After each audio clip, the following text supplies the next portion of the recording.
Hi, I'm George from NBI Hockey, And I'm Brody from BroalieTalksHockey. and welcome back to the second official season of Winning on Paper. I guess the first with that name, but you know what I mean. It's the second time we've done season previews. Hopefully, we don't just disappear for the entire season like we did last year after we do these 4 episodes. But it's also the first time we've done a podcast together in like a month. So how Yeah, have you been? it's been a long What's new? time. Yeah, Just finishing up school exams. Took some summer classes, finishing those up. hmm And now school starts again in yep, a yes, week. sir. Week from Thursday, I start again. So There you that's go. exciting. Yeah, I think I'm a week from tomorrow, but I move out on Friday, so that'll be fun. I'm excited. So this is the last time you guys are going to see this background until like December when I'm back home for Christmas.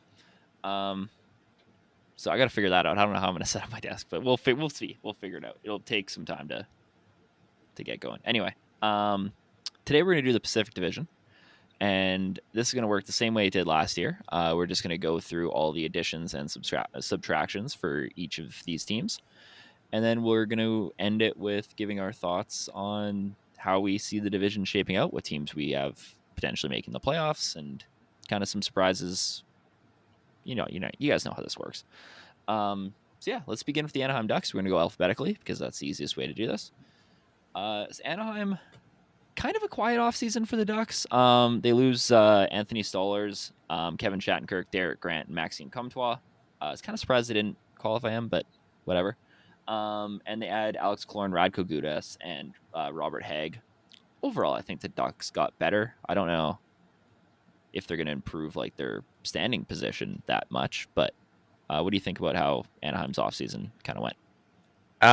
They just gave out a lot of. They just got a lot of middle of the lineup players, which is Yeah, good for a rebuilding team because eventually you're hoping your top end players become top end. So you have your middle yes, guys locked up, which I don't know. Some of these contracts are a little interesting, but at least they're not super long. Like the Killorn one is yeah, only 4 years, which you're lucky you're only paying 6.2 for 4. Like yeah. that's honestly not That's not bad. bad. Yeah, I and guess technically they added Leo Carlson too because he'll make the team. But I don't think he'll make the team. really, okay, He'll play in Sweden this year. Calling it. hmm. Okay. Can he? Is that like I don't know how his contract works. He's signed, right? Can he? Is hmm he eligible to play in Sweden? Oh, He okay. can play in the SHL. I'm pretty sure you can play with an I NHL don't know. contract. I'll Okay, the Google it. European contractors, so they're weird. Anyway, I mean, he's gonna get a shot. He'll play in the preseason. And we'll see kind of how it works. I wouldn't be surprised though if he plays in a non NHL team. Yeah, I like the Clornat. I completely forgot Alex Clorn signed in Anaheim. Honestly, when I was going through this today, I was kind of like, oh, yeah, that's kind of one of the random. It was almost like when Kevin Shattenkirk signed in Anaheim, um, where it's just kind of a move that I completely forgot about, like the second it happened. And I like the Gudas signing as well. I think he'll be like a really good defensive defenseman, kind of what he's been the last couple of years. Just kind of securing that second pair most likely. My biggest question for Anaheim is like you said, just seeing these guys, like seeing the young guys take a next step, right? Like Zegras needs to take a step to become like a true number one center. Troy Terry needs to take a step to become a true number one winger. Um, we need to see it from McTavish too. Like obviously he had the big World Juniors and everybody thought he was going to blow up, and then it just kind of didn't happen. hmm Uh, this is a big year for him too, but I think Jamie Drysdale is kind of the guy who I'm really looking at, who has to like prove that he can be a full time like good NHL defenseman. Like Yeah, this is kind of his. This has to be his year because it's especially with like the steps Jake Sanderson took last year. Um, that's kind of the trajectory that everybody kind of saw for Jamie, and this has to be that he's going to have the opportunity. Like they don't really have like besides Fowler, like there's really nobody in his way. So it's there's a kind of lot of a guys trial by behind fire. him who could catch, Yes. honestly. Like Mintikovs, Zellweger, and Yeah. there's one more that Tristan Leno is actually criminally Yeah. underrated. And like That's true. Yeah.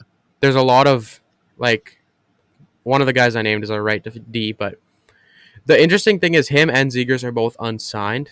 So that's something you definitely got to watch coming into camp is they don't have contracts Yeah. yet. So that could be a little scary for Pat Verbeek. Yeah. I wonder what, like, I'm assuming Drysdale is going to be similar to, like, it's going to be like a 2 or 3 year bridge deal. I can't see them wanting to commit more years than that. The Zegras one's interesting, though, because I'm assuming the team wants to give him 8, right? Like, they want to get him on kind of the Jack Hughes, like, 8x8 kind of thing. Mm-hmm. And I wonder if Zegras is kind of looking more to what Austin Matthews did and sign, a 4 or 5 year deal, and then kind of see what the team looks like when he's, in the prime of his career. So yeah, it's an interesting, and it's something that nobody's really talking about. Like, nobody's kind of brought up the fact that neither of those guys have deals. So I Yeah. mean, I don't think it's going to be an issue. Like, I assume they're going to get signed in some shape or form in the next month, but it's definitely. I mean, especially if they don't get Zegras signed, like, it's going to be a tough start to the season for the Ducks. Yeah. This And team someone really doesn't have a lot of to depth. watch out for the Ducks too is they just got a new head coach. So I'm always intrigued to watch new head coaches in the NHL. Yes. But like I don't know how like I can't I would be lying if I told you I watched any Colorado Eagles games. So I know nothing about Craig Cronin. I watched like a couple just vague AHL games, but not enough to give you an opinion. So Yeah, I don't know. I don't even know if I think the Colorado Eagles were okay last year. I don't know. Maybe. I think so. Yeah. Um, and of course, John Gibson is kind of the other big question mark for this team because there was all the rumors about him wanting to get traded again, and here he is, still on the Ducks, like a month away from the start of like preseason. So I kind of assume that he's going to be the starter at the beginning of the year because I don't see anybody making a move for a goalie at this point. Maybe I'm wrong, but I feel like most teams that were kind of in the goalie market either found somebody or are just kind of okay, like seeing how things go to start Yeah. the year. So Exactly. I do think he'll get moved at some point during the season. Like, it'll most likely be a deadline move, but yeah, it's such a weird situation with John Gibson. Hopefully he finds somewhere to play because I think he still has some life left in him. But I agree. yeah. Where do So you have them quickly, finishing? yeah. Okay, we're gonna go through the whole. Okay, through everything. Perfect. I have them 7th You have them right seventh. now. I think that's kind of they're gonna be 7th or 8th. I think that's kind of the thing. I think Yeah. there's a team that's a lot worse than they are, and has a lot less room for development this season. Yeah, I agree. Who is 8th? I think the Ducks have enough potential growth in them that they could push 7th. I don't think they can push higher than that. Yeah, I think it's very unlikely they get higher than 7. I have them 7 as well. Okay. Like the drop off between 6 and 7 is quite large, in my opinion. Yes, I agree. And we could have completely different teams at 6, but I think the gap between 1 and 6 is closer than it is between 6 and 7. Yeah. How about we segue to my number 6 right now? Okay. You're The kind of next throwing a team in curveball at me, alphabetical but okay. order. Unless it's Calgary, then It is okay. Calgary.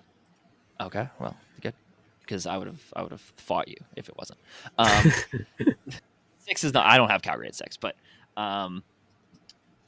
the Flames this summer had, besides the one trade, really didn't do a whole lot either. They got Yeah. Sarengo, obviously, in the Toffoli deal, and Jordan Osterley was kind of their other roster pickup. They lose Toffoli, Michael Stone retires, Milan Lucic goes to Boston, Trevor Lewis and Nick Ritchie also leave. Just kind of some depth pieces there. So not a ton of like big losses, Massive just kind of losses. like Yeah. besides Toffoli. But Sarengovic kind of gives them. He'll kind of be able to fill that role in the top to middle 6. This is kind of a team that really is boomer bust again for me. I think they will be better than they were last year. I think you're gonna see Jonathan Huberdeau play a much bigger role. He'll be more comfortable in this team. But it's gonna be about playing the kid. Like, it's like they have this kind of next wave of prospects coming up. That's who we kind of need to see take a step. It's very similar to the Ducks, but I think the Flames are in a better situation, like standings wise. But it's very much like this team is going to go as far as the young kids stepping up in the lineup are going to take them, in my opinion. I don't know. How do you see the Flame? Well, you have the Flames 6, so obviously you're lower on them than I am. I'm a little low. but I think they have they're very volatile. Like I could very easily see them finishing third, but I have them sixth. Like I think new coaching will probably help a little bit. So like if there's any Yeah, if we come back and they let's say won the division, like I'll flat out say like it was coaching. That's really the big thing that I didn't predict, the change in coaching. But um yeah, they just trimmed a lot of fat, but I still don't trust Markstrom to be a consistent goalie. And I trust the other goalies ahead of him a lot more. And I trust that's fair. like I don't like this scoring talent on this team, if I'm being completely honest. Like their defense is amazing. I Yeah, the got to blue give them lines. that. But I mean, most underrated defenseman in the league is their best defenseman right now. So Zadorov? yeah, Yeah. absolutely. Yeah. Well, honestly, you could go a lot of ways with like underrated defensemen, right? Because like I think Rasmus Anderson and Chris Tanev are really underrated too. But I mean, obviously Mackenzie Weegar is like a superstar, Yeah. and everybody just likes to hate on him for some reason. But like, yeah, the blue line's nuts, and I think that will help Markstrom out. And again, I do predict guys like Huberdeau to have better seasons. I think Kadri will have a better season, although obviously he's not going to get like 100 points like he did in Colorado. But I think he'll look a lot more like a true second line center. Obviously, Elias Lindholm's kind of the biggest question mark because again, another guy who was supposed to get traded, and who's now sitting on the pending UFA deal. That's kind of the biggest thing, right? Because a lot of it's going to depend on how the Flames start. If they're competing for a playoff spot, they might just hold on to him and then keep him as like their own rental. And if they're not, then this team could really deteriorate really fast, and they could be closer to 7 than in that group. I think they're going to be really good. I have them third, actually. Oh They're kind of wow. my big bounce back team this year. Um, they're one of the teams that I'm watching to really take that step forward. I mean, we always see, I think it's like 30 or 40% of teams that missed the playoffs last year make the playoffs the next season or something stupid like that in the NHL. So they're one of the teams that I think is going to really bounce back. And I think coaching change is going to be a big thing. I think Huberdeau getting more comfortable is going to be a big thing. And I think you're going to see, the bottom 6 made up of a bunch of younger players really take strides to prove that they can be full-time NHLers. And I Yeah. mean, having one of the best blue lines in the league does help. So yeah, I have them third. It's a little bit bold, but I think this division's super volatile. So Yeah. I again, I agree. wouldn't be surprised if they finish 6th. Yeah. Okay, there you go. Look at that. We're getting through these. Well, that was the first time we disagreed, but I mean, you kind of threw third out there anyway, as you wouldn't be surprised. So hey, shout out. I did, yeah. Yeah. The Edmonton Oilers, another team that really didn't have a big. There was really only 2 teams in this division that had a big offseason. Let's be honest. And for Yeah. 2 different reasons. Yeah, exactly. So the Edmonton Oilers, again, a very quiet offseason. Connor Brown, Drake Caggiula, and Layden Pedersen were the only real big additions. They lose Yamamoto, Costin, Devon Shore, Bukestad, Tyler Benson, and Ryan Murray. So just, besides Yamamoto, who I still think has, a good amount of potential as being a, good third liner, just a bunch of depth they really lost. Fourth liners, third pair defensemen kind of thing. That's really all they brought in too. So running back for this team, how do you see the Edmonton Oilers faring this season? I think I don't want to just give away my record prediction right away, but like this team is pretty much cup or bust at this point. Yeah, Like they've got to win a cup in the next 2 years. They have to. you'd I hope like so. Connor Brown. I like Connor Brown a lot. I think he's probably going to play with McDavid, to be honest, just because they played together in the OHL. That's teams love that. And I think if they split McDavid, Leon, Nuge onto separate lines, I think that's actually scary. Like that, you got to deal with that for 50 minutes a night. One of those. I mean, Nugent Hopkins not so much, but like if Yeah, you're but is it pairing, Hopkins on your third line? yeah, that is Like a little worrisome. that's the best third line center in the NHL, right? Like easily. So Easily. yeah, And yeah, I do worry about their bottom 6 though. Like if they don't do that, I don't think the bottom 6 is great. uh I like Depending on what they do. McLeod. I like McLeod, Yanmark, and Holloway. And Derek Ryan's a good fourth liner. Yeah. but it's nothing like it doesn't jump off the page. It's not like when like the Avalanche won the cup a couple years ago, where you looked at their bottom six and you're like, those are guys who could play on second lines, right? Like they don't Yeah, have it's there's no Lehkonen or there's no Nichushkin. There's no guy in there that I could really look at and say, like Matthias Janmark's not going to be playing on the first line by the end of the season. So it's a good bottom six, but it doesn't strike me as like this is a team that's going to be able to go super deep in the playoffs with this bottom. I mean, obviously the top six is maybe the best in the league, but and I'm accounting Hopkins playing on the second line in this evaluation, but I don't know. Like that's my biggest question mark for this team is that, and then obviously the goaltending. yeah. Because who knows what Stuart Skinner's going to be? Who knows what Jack Campbell's going to be? Yeah. You could have 2 top 10 goalies potentially if they play up to like that might be a little unlikely. Maybe 15 is more in line with like the ceiling for this team. But you could also have 2 guys who both play like are under 900 backups. You know what I mean? Like Yeah. it's so volatile, and I don't think this blue line's really doing them any favors either. No, I like At least Ekholm though. defensively. Yeah. Oh, Ekholm's great, yeah. But like defensively, I really don't think there's a lot here. I mean, Bouchard's good, but he's more of an offensive defenseman. Obviously, Donald Nurse is a solid number 1, but he's not. He's overpaid, but I don't think he's like as bad as people think he is. He's like 2 mil overpaid, maybe a little Yeah, more. Brett Kulak's been fine. He had a down year last year, but it's really it's not a blue line that I look at and say that's going to be able to. It's not like Calgary, where I think Calgary's goaltending is volatile, but I think their blue line can make up for it. I don't know if the Oilers' blue line can do that. I think we're looking at a lot of 6-5 games here. Yeah. Which I say all the time, that never happens, but you know what I mean. Where do you have Edmonton finishing? I have them taking the division. Okay, so do I. Look at that. Easy. Yeah, I think I had the Oilers winning the division last year. Obviously, Vegas kind of surprised everybody and was really good. I don't think Vegas obviously didn't get better. They didn't sign any. We'll get to Vegas, but they literally didn't add anything this summer. So yeah, I think this is kind of the Oilers' opportunity to really prove that they deserve to be in that cup bubble. And I think anything less than, second in the division and getting to the third round of the playoffs is a huge disappointment for this season, for this team. That's kind of my the baseline that this team has to be at for it to be even looked at as like not a failure, not necessarily a success, but a non-failure season is third round, top 2 in the division. It has to be. Mm-hmm. Like this is it. Okay, we're just flying through everybody here. The LA Kings. Here's one of the teams that had a super, super interesting offseason for a division that really didn't do a whole lot. The LA Kings sure did. And it was really, well, I mean, they had one move, basically. Pierre-Luc Dubois, obviously, probably the biggest trade of the summer. Trevor Lewis. They added Trevor Lewis back? Yeah, I was surprised when I saw that too.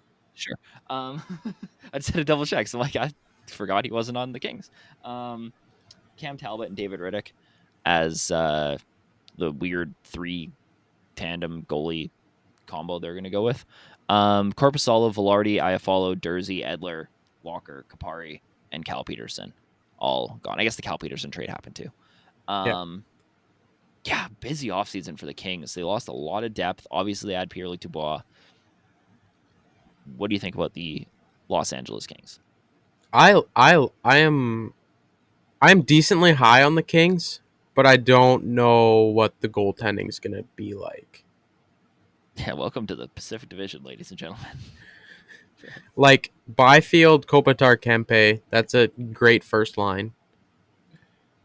And I think their second line is almost just as good, if not almost better.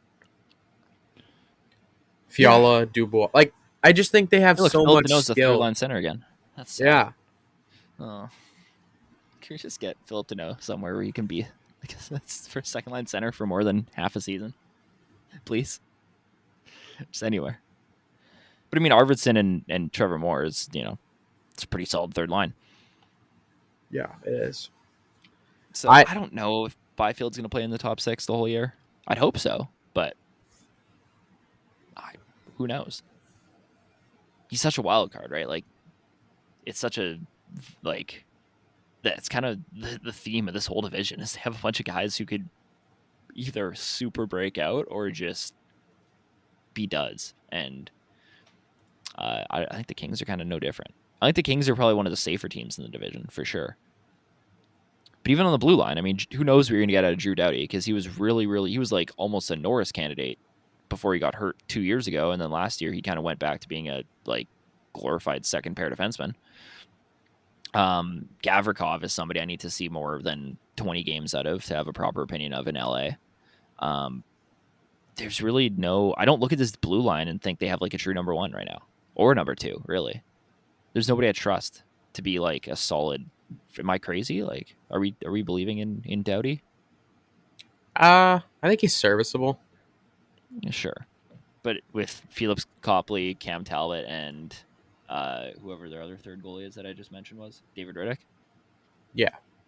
If they had steady goaltending, there's an argument to be made that they could not win the division, but they'd definitely be close. They'd be in the conversation, yeah. So where do you have the Kings? I'm interested. Let's start. I have them at 3. Okay. I have them at 6. You have them at 6. I think everything is going to kind of crash and burn. I think this team lost a ton of depth for no real reason. I think they gave up too many assets to get Gavrikov signed. Obviously, like that didn't really affect them this year, but I think there was assets that they moved in that trade that they could have used better, potentially in the Dubois deal, and then not had to give up as many roster players. I don't like the offense will be fine, but I wonder how long Kopitar's got left being, an elite center. Pierre-Luc Dubois is somebody who I think has hit 60 points once in his career, or he's never done it. I can't remember what the stat is on that, but it's like to expect him to come in and be like a 70, 80 point guy, be your number one, because he's going to have to be like their either number one or number two offensive player, right? Like I look at this team, I really don't see anybody here that I look at as like a super elite offensive player outside of maybe Kevin Fiala. And even that's a little like questionable. Yeah. I don't know if I get that out of Dubois. He's never been able to show it, and he played with some pretty good offensive players in Winnipeg and really wasn't able to show it. So he had 63 points in 73 games this year. So yeah, asking 70 is not unrealistic out of Dubois. I think he probably played with better players in Winnipeg too, though. It's not unrealistic, sure, but I don't know. I need to see it happen for a year. I think obviously, if he's playing with Fiala, I think that will be helpful. He was playing with like Ehlers and Wheeler. Like this is I don't agree. This is a upgrade, no doubt in my mind. Playing with Ehlers and Wheeler, and now you've got like Arvidsson is a much better player, and Fiala is a wash maybe, or slightly worse. Slightly better, slightly worse. I think it's definitely a better place than he is now, offensively. We'll see. I don't know. I don't know. I'd wager that he puts 75 plus points up this year. Really? Okay. Yeah, I'm confident in it that I'm going to say it out loud. Okay. Well, let's put something on that then. Let's make this interesting. I don't know what's like fun that we could bet on here. Just set an over under, and we can put some. Well, no, we'll do 75. Over under 75? You're saying you can't crack 70. Let's do 72. Over under. Well, 73 is in the middle. 73? Yeah, I do that. All right, that's in the middle, right? Okay. Yeah. Well, 72.5 would be the line then. Okay, 72.5 is the line. 72.5. Yeah, because you want to because if he hits 73, then it's no fun. Okay, so we'll figure something out. People, listeners, you can tell us, or viewers, whatever, if you're watching on YouTube, shout out. Follow us on YouTube for full video, and like the video, subscribe. Yeah, just a plug.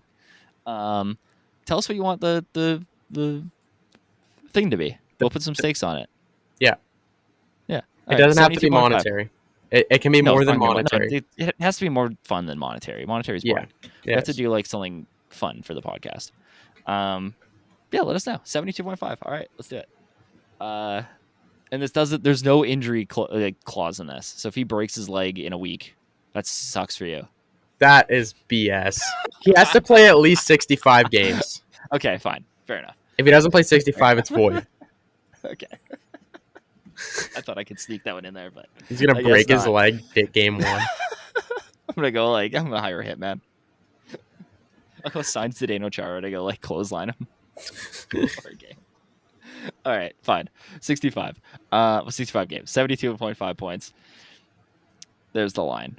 Yeah, I've LA 6. They're the team I'm super low on this year. But again, I think they could like things could work out and they could be easily a playoff team. It's everything like 1 to 6 is pretty. I wouldn't be surprised if any team, maybe besides the Oilers finishing 6th, but I think there's kind of an argument for everybody moving around in this division quite a lot. Where are we now? LA. San Jose, the other team that did a bunch of fun stuff. Okay, well we have the Sarks 8th.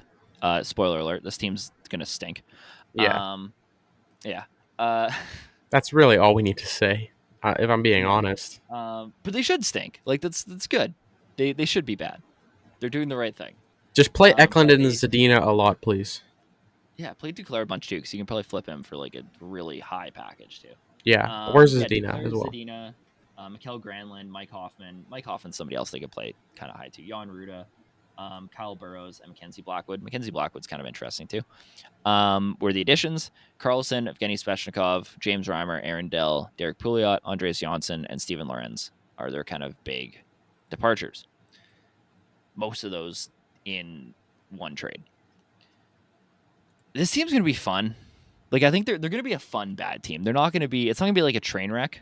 I think. Well, it's going to be a train wreck, but you know what I mean. Like, they're going to be entertaining. Yeah. There's entertaining players on this team. Like Duclair is going to be fun to watch in like a true like big role. He might play with Hurdle. That'd be kind of fun. Luke Cunning's still on this team too. That's an interesting name. He's hurt right now, but Philip Zadina is somebody who is going to get a second shot here, and he's going to have a ton of opportunity to play. Mikkel Granlund could be the most expensive bad player on this team. Not be good. Jan Ruda, I think, has a ton of potential. We'll see how he does higher up in the lineup. I mean, he might be the Sharks' best defenseman right now, which is crazy. Depending on what you think of Mario Ferraro, Jan Ruda might be their best defenseman. And Mackenzie Blackwood getting another opportunity is really interesting. He's somebody I kind of thought the Jets could go after. We went over that in the offseason previews as somebody who they could kind of bring in as a bridge guy. And he's going to kind of get that opportunity here in San Jose on a situation that has a lot less pressure. So there's a lot of guys on this team who really have stuff to prove. And that could make for really, I think the Sharks could be in a lot of games. They're just not going to win a lot. Yes. If that makes sense. I don't think they're going to get blown out a ton. I think they're going to be surprising in the fact they're going to play. It's going to be like Buffalo was a couple years ago. Not as good. Where the Sabres were in a bunch of really close games. They were a playoff team for a little bit at the start of the season. And then the wheels just kind of fell off because they weren't actually a good team. They're always in everything. That was the Craig Anderson, I don't know, it was 2 or 3 years ago. And I think that's kind of what you're going to see from the Sharks. They're just going to be really bad. Mm-hmm. They're going to win 19 games this season, but they're going to be in a ton of them. There's going to be a lot of 1-goal losses that were really close where they maybe outshot their opponent, but they just can't score because besides Thomas Hurdle, they have a bunch of AHLers on this team. It's just that's the vibe I get. They're going to be fun. They're going to be bad. Yeah, I agree. Yeah. Logan Couture might get traded to Dallas because every former Sharks captain has to go to Dallas before they retire. Yeah. Or Toronto. One of the two. Or both. Yeah. Those are kind of the two options. It's you hear either Joe Pavelski or you hear Marleau and Thornton. Or Pittsburgh, because Erik Karlsson and Marleau played there too. One of those three teams will get Logan Couture. Because that's the way it works. But yeah, the Sharks are going to be bad. But fun. Seattle. Seattle obviously was the big playoff surprise last year. I had them beating Colorado in the first round, but so did you actually, didn't you? I did as well. Yep. There you go. Well, so we weren't surprised. If you listen to the podcast, you weren't surprised, but most people were. They added Kallur Yamamoto, who I really like, Pierre-Edouard Bellemare, who I also really like, Brian Dumoulin, who I like, and Connor Carrick, who I don't have an opinion on. They lose Morgan Geekie, Daniel Sprong, Carson Soucy, Ryan Donato, Martin Jones, and of course Jonas Donskoy just retired 2 days ago, but I think he was a free agent anyway. An interesting offseason for the Sharks, the Kraken, who I think lost like more good pieces here than people kind of want to admit. Sprong, Susie, Donato, and Donskoy could actually be like losses this team feels pretty significantly, at least at the start of the season. But where are you on the Seattle Kraken? I'm quite high on the Kraken. Okay. Like, I think probably higher than you'll be, maybe. Oh, I'd be willing to put money on that. I think this is a big Shane Wright year.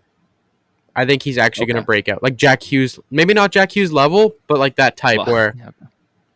But I think he'll just really take over as the 2C. Okay.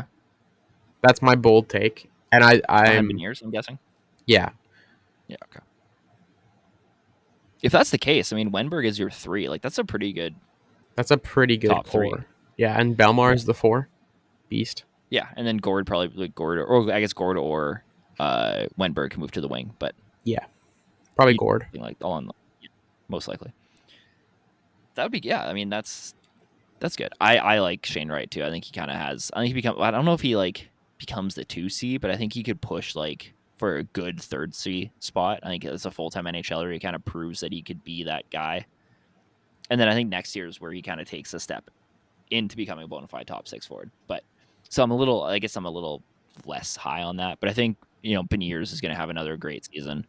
I think this team had a lot of really good breakout seasons last year, and I don't know if a lot of those guys are going to repeat that. Like, I don't know if Jared McCann is going to be the same player. I don't know if we're going to see the same thing from Eberle. I don't know if the goaltending is going to be as good as it was last year because, again, welcome to the Pacific Division.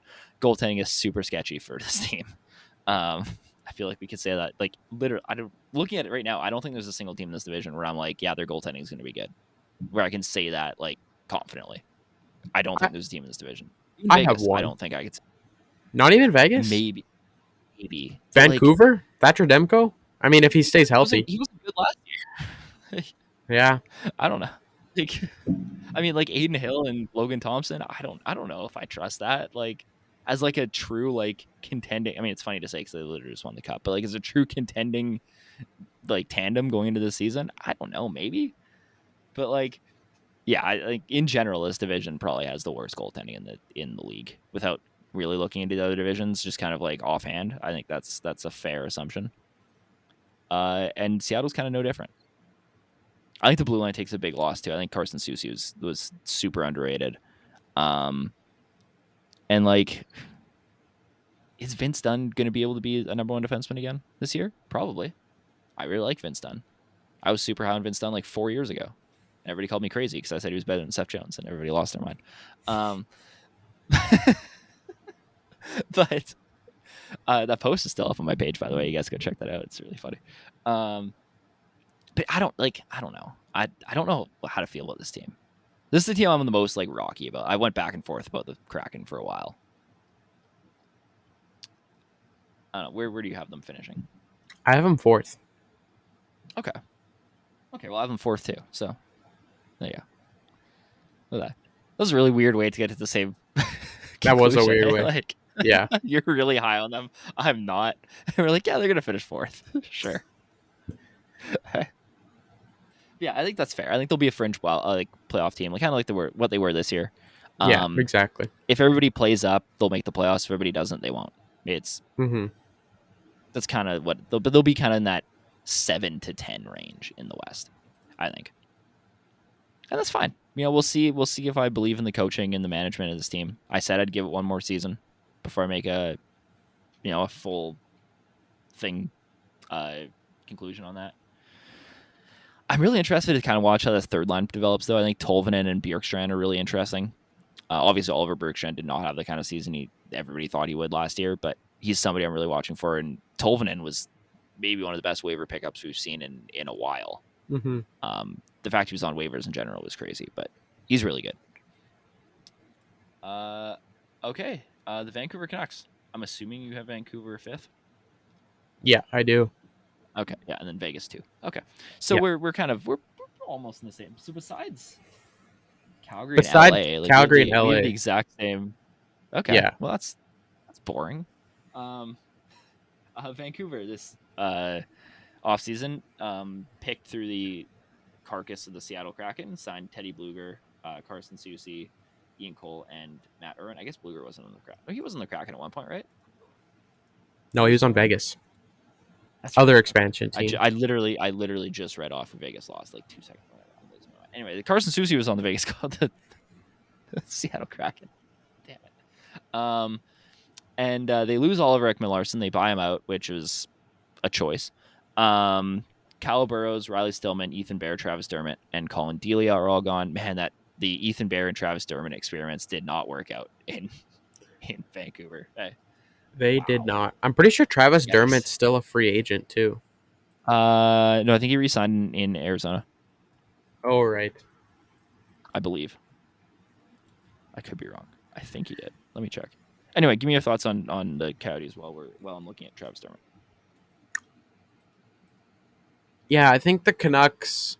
I think they could be good, but there's nothing that moves the needle for me. Like I like what they did this offseason though. They didn't manage to screw it Yeah. up. Well, they Like didn't have they the money to screw it up, so no, like Susie, Bluger, and Suter Ian were Cole.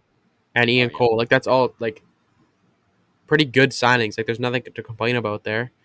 You just No. you don't really Even like have the a Susie direction. contract wasn't crazy. Like I was worried it was going to be some like insane contract, but like it's really not. It's a good deal.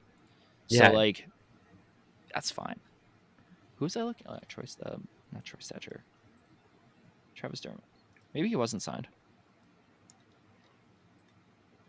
Uh Oh, Ethan no, Bear's he's not. unsigned. That's what I'm thinking. No, Travis Dermott's not. Well, he's not in Arizona, so I don't know. Maybe he signed somewhere else. But anyway, it doesn't matter.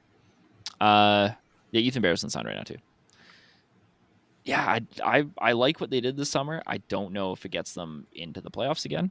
But again, a really good season from Demko. Sure, it's like, oh, Vancouver made the playoffs. They finished third. Yeah, okay, sure. Elias Pettersson's a top. He proves that he's a closer to top 5 center than a top 10 center. Yeah, sure. Mhm. Um, I just don't know if this team has enough like around that to make it work. Like I don't trust JT Miller at all. I don't really trust Brock Besser that much. And then just a bunch of guys. I mean, like Vivelier, Mikheyev, Hoglander, Kuzmenko. Like it's Grant. Who knows what's happened with Connor Garland? Yeah, I guess I signed Pius Suter too. I missed that one.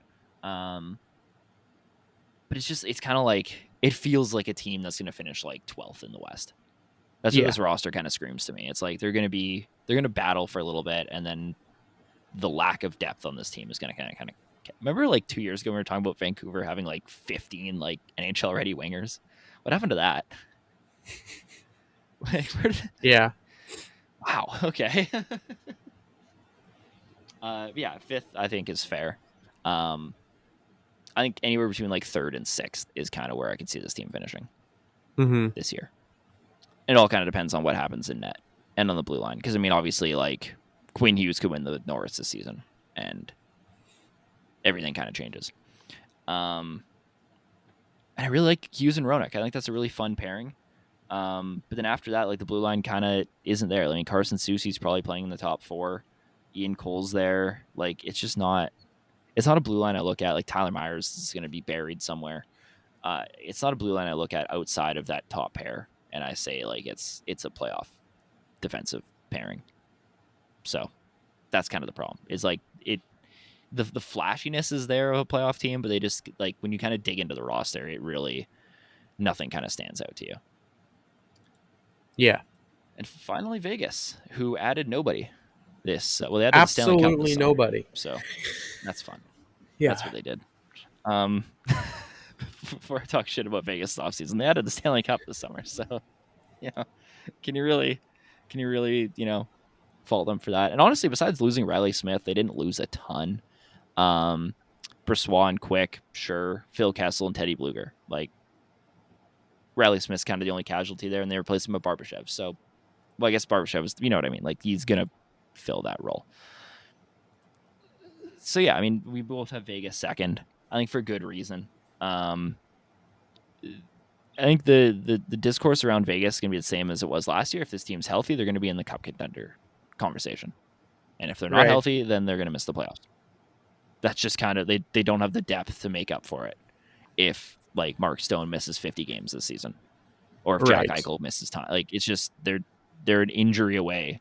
I think they're like maybe even one injury away in that top 6 from like really changing the fate of this team, and that scares me. Yeah, it does.